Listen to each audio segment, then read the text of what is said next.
Okay. Thank you so much, ladies and gentlemen, for watching Muvubuka Oyogere.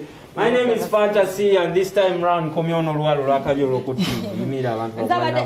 was supposed to come back with this handsome man, besides me. Na ye mnange. Ontola speed leste mutuleka. Engeri obudde gye bututwalaganya katubaganye mangu nnyo ku birowoozo then tugende mu maaso tumalirize nga obudde bukyaliko. Omukulu ono gwolaba wano ku screen yo ye Master Key omuyekera all the way from Kanyanya. Abantu b'e Kanyanya mbabuuzizaako mu ngeri y'enjawulo naddala mu Kakungulu zone. Thank you so much for watching Muvubuka Oyogere. Marvin Katz and the others, big up on yourselves. Kakati bannaye nga mumaze okutulaga who the mob stars are. Twanjagadde obalaba okusingako wano naye obudde buli butono. Now let's talk about Christmas.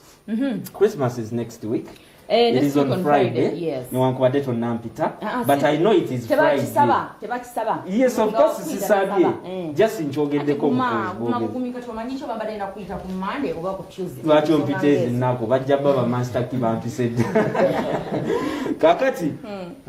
how are we expecting to celebrate Christmas? Mumbere ni ya COVID-19. Of course, since I'm a church bagakiriza abantu maka, abantu nsanvu. Sijecho, abantu bagenda kera nnyo, church bagende basabeko, bape mukusabako bakomewe waka, bali ku mmere yabwe, ngawe bali kubanga bagana abantu okumuvinga from one place to another. So, we don't expect people kubeera nga bava mu town mbu bagenze mu byalo babo mu byalo nga bazzeko mu bibuga okulya ne families zaabwe. Kitegeeza kati buli omu waali Christmas wagenda okola ki? Just to go celebrating amazalibwa gachi ga Yesu Kristo mu ngeri yo kuba lero tewali kintu kyanjawulo nnyo. Yes, no bifulu, no mipira, no all the way. Yakona akayimba kali kena badde ngambye nti nzeke kalino siba mugundi mufa yange wakabaga kyabatakozi nako tundiza sound. Ndija tondeza.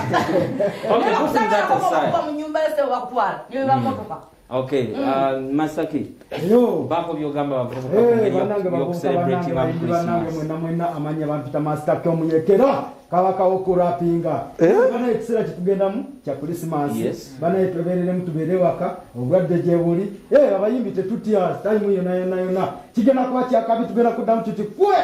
Tukikwe dala. Kwa Master Key omuyekera akapya kalina bino mwabitegedde ebiriwo olokoso wabulagano koga mu nkubo manyi nanjo obulwadde gye buli obulwadde bwa Sekitange twamuzise ku lunaku lwa it was yesterday but one obulwadde obwa COVID-19. So obulwadde obwo gye buli, stay where you are, make sure Christmas yes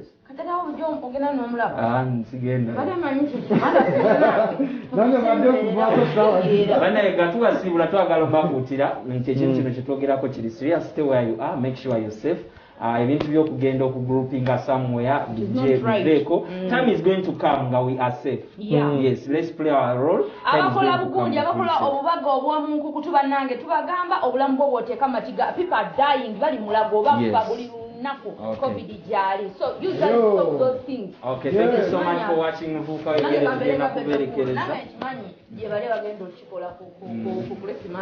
We sign out to Balekedde raising voices abatuse ku mawulire agabutikidde. Tubadde ne William on social media, ne Jonah wano ku camera, and Nicholas on the TriCaster. Thank you so much for watching us. Yeah. Bullet.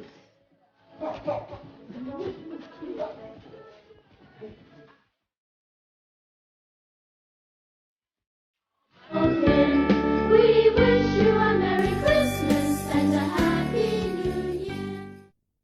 Ekiddako ku Bukedde TV1 Local Initiatives abakujjukiza nti emirembe gino tubadde nagyo okumala akaseera tetugifiirwa bwe tutyo weewala okwekalakaasa okuteeka obulamu bwo mu matigga.